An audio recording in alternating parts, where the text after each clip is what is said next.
Assalamualaikum warahmatullahi wabarakatuh. Perkenalkan, saya Nabila Chelsea Anggraini dari program studi Bisnis Digital dengan NIM 2414010. Di sini saya akan menjelaskan soal dan jawaban ujian tengah semester saya. Baik, untuk soal yang pertama. PT Solusi Usaha Mandiri adalah sebuah UMKM yang bergerak di bidang produksi makanan ringan. Saat ini mereka masih mencatat transaksi penjualan dan pembelian secara manual di buku besar tulis tangan. Mereka ingin beralih ke sistem informasi akuntansi berbasis komputer. Pertanyaan nomor 1 yang pertama, identifikasi minimal 3 risiko akuntansi yang mungkin muncul dari pencatatan manual. Pertanyaan yang kedua, rancanglah alur sistem informasi akuntansi sederhana untuk proses penjualan dan pembelian. Gunakan diagram alir atau flowchart atau narasi sistem. Pertanyaan nomor 1 yang ketiga, jelaskan bagaimana integrasi modul penjualan dan pembelian dapat mempermudah proses pelaporan keuangan bulanan perusahaan ini. Selanjutnya, pertanyaan nomor 2. Sebuah koperasi simpan pinjam berbasis desa mengalami kesulitan dalam mendeteksi kesalahan pencatatan transaksi. Dan beberapa kali terjadi penyalahgunaan dana karena tidak adanya pemisahan tugas yang jelas. Pertanyaan nomor 2 yang pertama, identifikasi kelemahan sistem pengendalian internal yang mungkin terjadi dalam koperasi tersebut. Pertanyaan nomor 2 yang kedua, jika koperasi ingin menggunakan software akuntansi, fitur apa saja yang harus diprioritaskan agar bisa membantu mengurangi resiko kesalahan dan kecurangan. Selanjutnya, pertanyaan nomor 3. Seorang staf akuntansi di perusahaan manufaktur diam-diam mengunduh data keuangan perusahaan menggunakan akun administrator lalu membagikannya ke pihak luar tanpa izin. Pertanyaan nomor 3 yang pertama, jelaskan dari sudut pandang sistem informasi akuntansi bagaimana insiden ini bisa terjadi dalam konteks kelemahan sistem. Dan pertanyaan nomor 3 yang kedua, bagaimana sistem informasi akuntansi yang dirancang untuk mencegah kebocoran data seperti ini.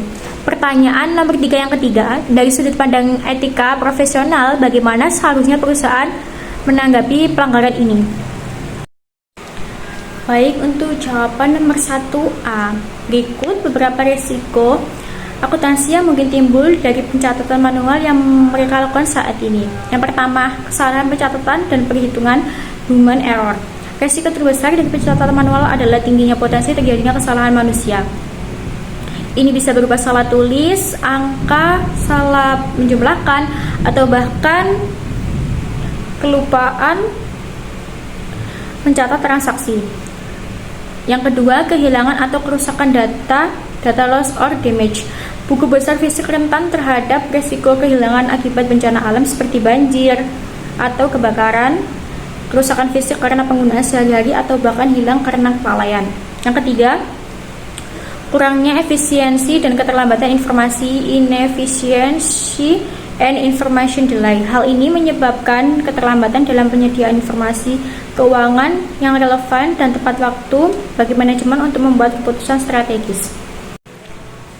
Oke, untuk jawaban nomor 1B, 1. Proses penjualan berbasis komputer.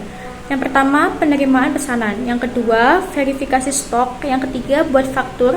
Yang keempat, pengiriman barang. Dan yang kelima, penerimaan pembayaran. Keenam, pencatatan jurnal penjualan. Dan ketujuh, pemutakhiran buku besar. 2. Proses pembelian. 1. Identifikasi kebutuhan. Yang kedua, buat permintaan. Yang ketiga, persetujuan permintaan pembelian. Yang keempat, buat PO. Yang kelima, terima barang. Dan yang keenam, terima faktur. Yang ketujuh, cara catat jurnal. Yang kedelapan, lakukan pembayaran. Dan yang kesembilan, update buku besar. Dan yang selanjutnya adalah jawaban nomor 1C.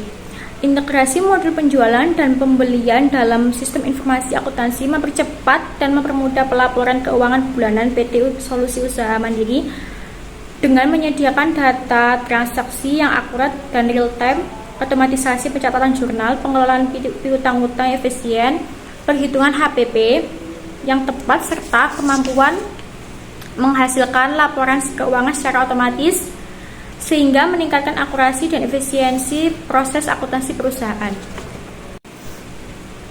Baik, untuk selanjutnya adalah jawaban nomor 2A. Kelemahan sistem pengendalian internal dalam koperasi simpan pinjam berbasis desa ini tampak jelas dari beberapa aspek krusial. Pertama, tidak adanya pemisahan tugas yang memadai memungkinkan satu individu memegang terlalu banyak tanggung jawab, membuka peluang terjadinya kesalahan pencatatan hingga penyalahgunaan dana tanpa adanya mekanisme checks and balance. Kedua, kurangnya dokumentasi yang memadai dan standar dalam pencatatan transaksi mempersulit pelacakan dan verifikasi keakuratan informasi keuangan. Lebih lanjut, lemahnya otorisasi dan persetujuan untuk transaksi penting seperti pencairan pinjaman menghilangkan lapisan kontrol yang seharusnya mencegah tindakan tidak sah. Ketiadaan rekonsiliasi rutin antara catatan yang berbeda juga berkontribusi pada sulitnya mendeteksi dini adanya ketidaksesuaian atau kesalahan. Untuk selanjutnya adalah jawaban nomor 2B. Berikut yang harus diprioritaskan agar bisa membantu mengurangi risiko kesalahan dan kecurangan. Yang pertama, pengelolaan pengguna dan hak akses. Ini adalah fondasi untuk menciptakan pemisahan tugas dan membatasi akses ke fungsi-fungsi yang penting. Yang kedua, jurnal otomatis dan jejak audit. Fitur ini akan sangat membantu dalam melacak setiap transaksi dan perubahan sehingga memudahkan identifikasi kesalahan dan potensi kecurangan. Dan yang terakhir, validasi data dan kontrol input. Mencegah kesalahan sejak awal adalah langkah preventif yang efektif. Setelah fondasi ini kuat, fitur laporan keuangan dan integrasi akan semakin bermanfaat dalam menyajikan informasi yang akurat dan relevan. Keamanan data tentu saja merupakan aspek yang tidak boleh diabaikan sejak awal implementasi. Baik, untuk selanjutnya adalah jawaban nomor 3A. Kelemahan mendasar dalam desain dan pengelolaan sistem informasi akuntansi memungkinkan insiden kebocoran data ini terjadi. Kontrol akses yang longgar dengan pemberian hak administrator kepada staf akuntansi reguler. Kurangnya pemisahan tugas yang memungkinkan satu orang memiliki kontrol berlebih, lemahnya autentikasi dan otorisasi, tidak adanya atau minimnya kontrol terhadap ekspor data sensitif, jejak audit yang tidak komprehensif atau tidak dipantau, serta ketiadaan sistem deteksi anomali menjadi celah yang dieksploitasi.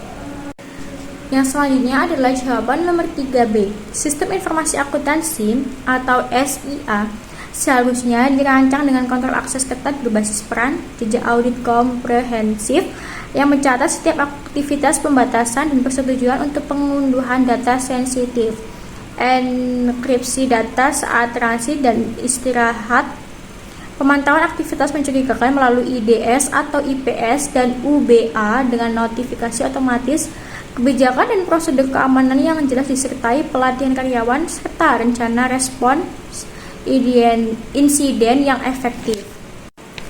Selanjutnya adalah jawaban nomor 3C. Perusahaan harus merespon kebocoran data keuangan oleh staf akuntansi secara etis dengan investigasi menyeluruh, tindakan disipliner yang adil, transparansi kepada pihak terkait dan otoritas, evaluasi dan penguatan sistem keamanan, serta pemberian dukungan kepada pihak yang dirugikan. Tanggung jawab, keadilan, dan komitmen terhadap keamanan data menjadi landasan utama dalam penanganan pelanggaran. Sekian soal dan jawaban dari saya. Wassalamualaikum warahmatullahi wabarakatuh.